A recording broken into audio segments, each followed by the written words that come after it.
Assalomu alaykum. Oldingi darsda ma'lumotlar ombori haqida qisqacha tanishib o'tgan edik va query orqali database yaratgandik. Ana endi bu darsda jadvallar bilan birga ishlashga harakat qilamiz. Kelinglar, birinchi query orqali database yaratib olamiz. Create database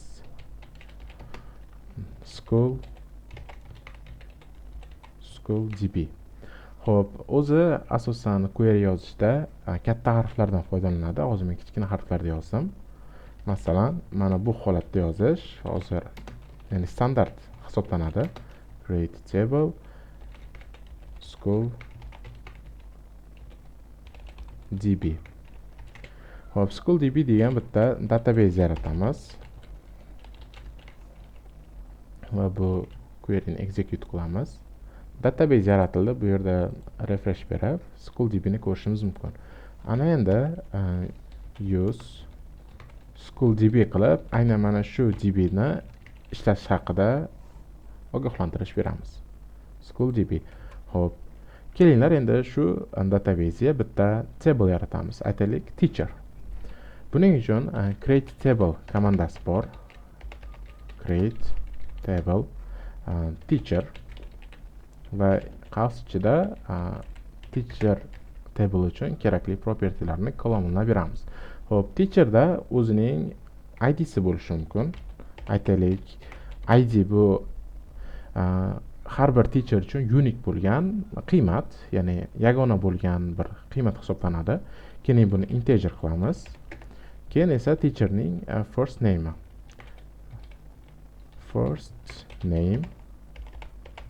va bu nvarchar.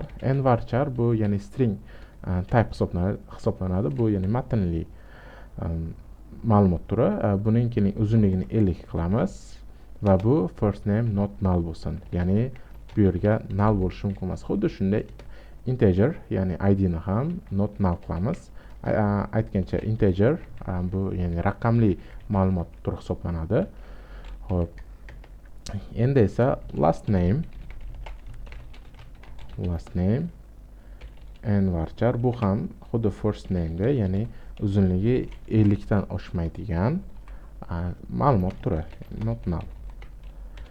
Endi bunga bitta email qo'shishimiz mumkin. Email bo'lsin, bu ham nvarchar. Kelinglar buni uzunligini nvarchar buning uzunligini 100 qilib qo'yamiz, ya'ni 100 dan oshmasin va bu null bo'lsin. Ya'ni hamma o'qituvchining ham email bo'lmasligi mumkin biz qurayotgan sxemada. Va mana shu ma'lumotlar asosida, ya'ni table yaratib ko'ramiz. Siz polniy queryni, umuman queryni yozib execute komandasi orqali run qilishingiz yoki bo'lmasa F5 tugmasi orqali ham run qilishingiz mumkin. Ana endi bizda table yaratildi. Endi table yaratilganini ko'rish uchun database ochamiz, tables ko'ramiz va teacher table yaratilgan.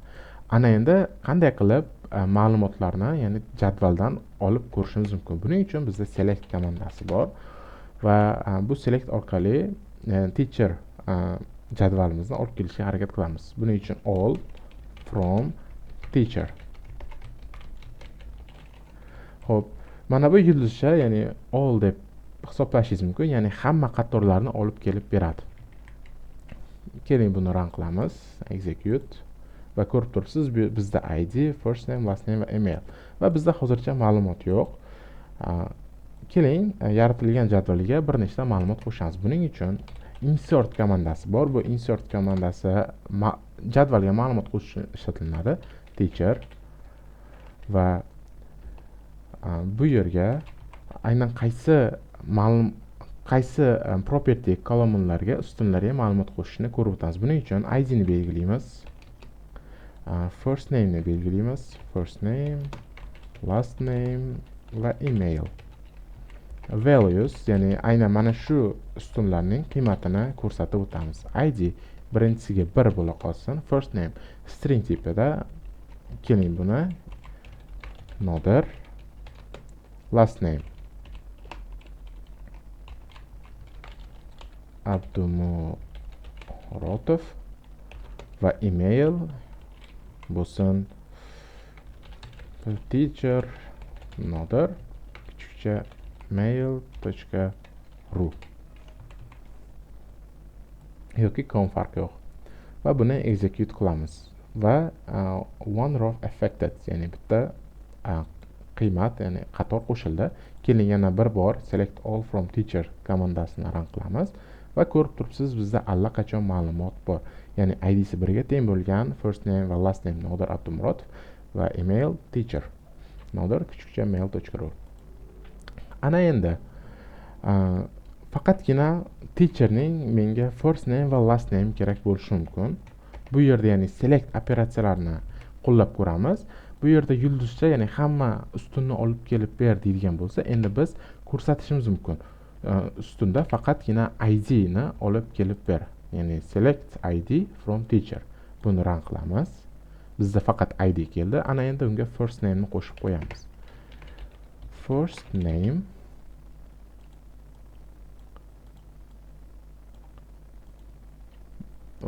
qo'shildi, уже ko'ryapsizlar, id va Nodir. id va first name. Ana endi unga last name ni qo'shishimiz mumkin. Va qo'shimchasiga email ni ham qo'shib qo'yishimiz mumkin. Execute va bizda hamma qator qo'shildi. Ushbu usulning nima afzal jihati bor? Ya'ni biz all from qilib ketishimiz ham mumkin, lekin ba'zi vaqtda bizga faqatgina bitta ustunning ma'lumoti kerak bo'lishi yoki bo'lmasa ikkita ustunning ma'lumoti kerak bo'lishi mumkin. Sizning ma'lumotingiz, jadvalingiz qanchalik katta va qanchalik ma'lumot ko'pligiga qarab, siz jadvalda hamma ma'lumotni olib kelishga harakat qilsangiz, database shunchalik sekin ishlashi mumkin.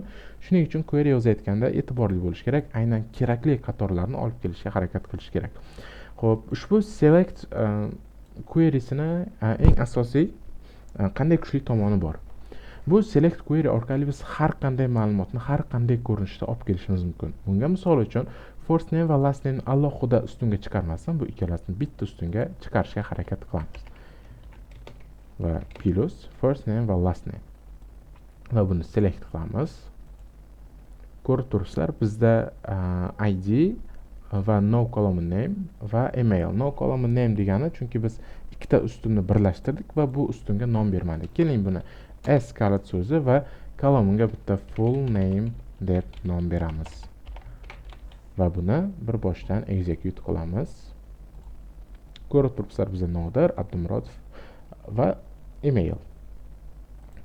Xo'p, bizda bitta kichkina xatolik bo'lishingiz mumkin. Nodir Abdumurotov birlashib ketgan, o'zi orasida kichkinagina joy bo'lishi kerak. Shuning uchun select ichiga siz har qanday operatsiyani yozishingiz mumkin. Juda ham murakkab operatsiyalarni, ya'ni query orqali yozib, o'zingiz uchun kerakli ma'lumotni olib kelishingiz mumkin. Mana bu yerda biz first name va last name o'rtasiga bitta probel qo'yapmiz. Aytgancha string ma'lumot turlari bitta qo'sh tirnoq orasida yoziladi. E'tibor bergan bo'lsangiz, Nodir va Abdumurotov va mailimiz bittalik qo'sh tirnoqda yozilgan, ikkitalik qo'sh tirnoq bu biz uchun xato. Keling yana buni run qilamiz. Ana endi ko'rib turibsizlar, bizda juda ham chiroyli holatda chiqdi. Va bu select operatsiyasi edi. Select operatsiyasi juda ham kuchli, ya'ni biz har qanday ma'lumot yoza olamiz. Hattoki biz butun boshli jadvalimizda nechta o'qituvchi borligini ham ko'rishimiz mumkin. Buning uchun bizda count komandasi bor va bu yerga, ya'ni count hamma ustun orqali, ya'ni teacherning nechta teacher borligini bizga hisobini olib kelib beradi. Va bu yerda bitta teacher bor va keling buni ham bitta column name berib qo'yamiz, s total count. Va buni yana execute qilamiz va bizda bitta, ya'ni total count 1. Demak, select operatsiyasi orqali ma'lumotlarni ko'rdik. Ana endi qanday qilib mavjud ma'lumotni o'zgartirish haqida gaplashamiz. Chunki birorta o'quvchining ismi yoki familiyasini noto'g'ri kiritib qo'yishimiz mumkin. Buning natijasida biz o'sha mavjud ma'lumotni o'chirmasdan shunchaki qaytadan unga o'zgartirish kiritishimiz kerak. Buning uchun nima qilamiz? Buning uchun bizda update komandasi mavjud. Update table name setdan keyin aynan qaysi kolumnni o'zgartirmoqchisiz? Keling buni Nodir deymiz. Buni first name deymiz. First name va buni Nodir emas, balki Nodirxonga o'zgartirib qo'yamiz. Va bo'ldi. aytgancha mana bu yerda biz qo'shimcha ma'lumot ta'minlashimiz kerak. Ya'ni bizda where operatsiyasi mavjud. Ya'ni where degani bu filtr. Aynan kimning familiyasini yoki kimning ismini o'zgartirmoqchimiz. Buning uchun bizda id kolumni bor edi. idsi 1 ga teng bo'lgan teacherning first name'ni Nodirxonga o'zgartirib qo'y va execute qilamiz. Va bu yerda bizga hech qanday xatoliksiz natija chiqarildi, ya'ni message chiqarildi. Endi yana biz select all from teacher execute va bizda Nodirxon Abdumurodov ma'lumot o'zgardi. Xo'p, endi where haqida yana bir gaplashib o'tamiz. Update to'liq ko'rib o'tishdan oldin. Chunki bu qolib ketibdi. Xo'p, where kalit so'zi asosan filtr qo'yilayotganda ishlatiladi. Masalan, biz aytishimiz mumkin, hamma o'qituvchiga qachonki uning idsi 1 ga teng bo'lsin. Execute. Va bizda hali ham o'sha ma'lumot. Xo'p, keling, update yana chuqurroq ko'rishdan oldin biz jadvalimizga bir nechta ma'lumotni qo'shib ko'ramiz. Buning uchun endi Nodir emas, balkim Elbek, Normurodov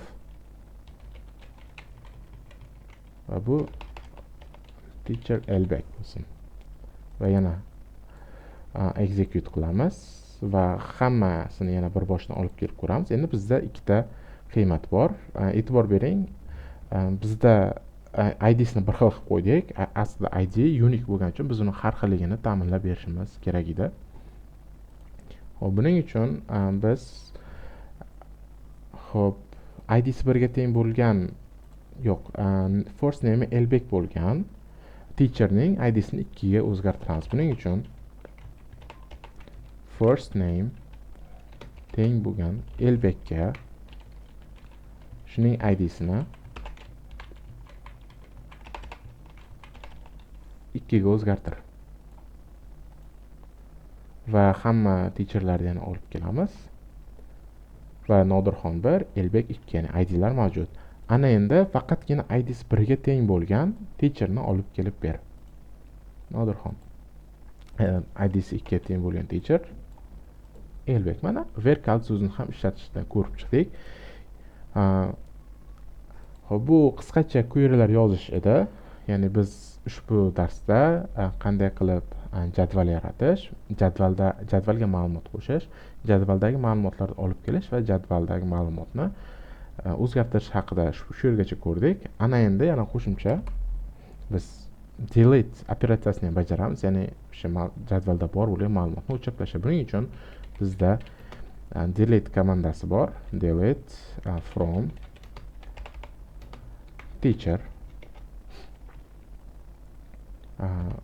Bu yerga agar hozir delete from teacher qilib komandani run qilsam, hamma teacher o'chib ketadi, chunki shunchaki jadval tozalab tashlaydigan komandani o'zi.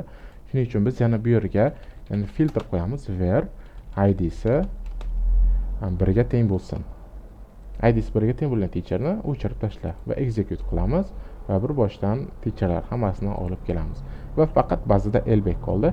Keling, Elbekni ham o'chirib tashlaymiz. idsi 2 ga teng bo'lgan ma'lumot va bunda ham o'chirdik. Bizning ma'lumotlarimiz tugadi. Xo'p, demak, bizda ma'lumotlarni o'chirib tashladik. Ana endi table'ni o'chirishni ham ko'ramiz. Buning uchun drop table teacher. E'tiborli bo'ling, agar siz drop table qiladigan bo'lsangiz, teacher ma'lumotlari va hamma jadval ma'lumotlari o'chib ketadi. Buni sizlarga ya'ni test tariqasida ko'rsatyapman. Real projektlarda hech qachon drop table yoki drop database kabi ma'lumotlar ishlatmang va aynan delete from teacher, ya'ni hech qanday filtrsiz teacherlarni o'chirib tashlang. Bu ma'lumotlarni shunchaki tozalab tashlaydi, yo'q qilib tashlaydi. Keyin drop table teacher. Va bizning table'imiz ham o'chdi. Bugungi dars mana shu. Juda sodda querylar orqali ma'lumot yozdik. Keyingi dars chuqurlashtirib boraveramiz. Rahmat.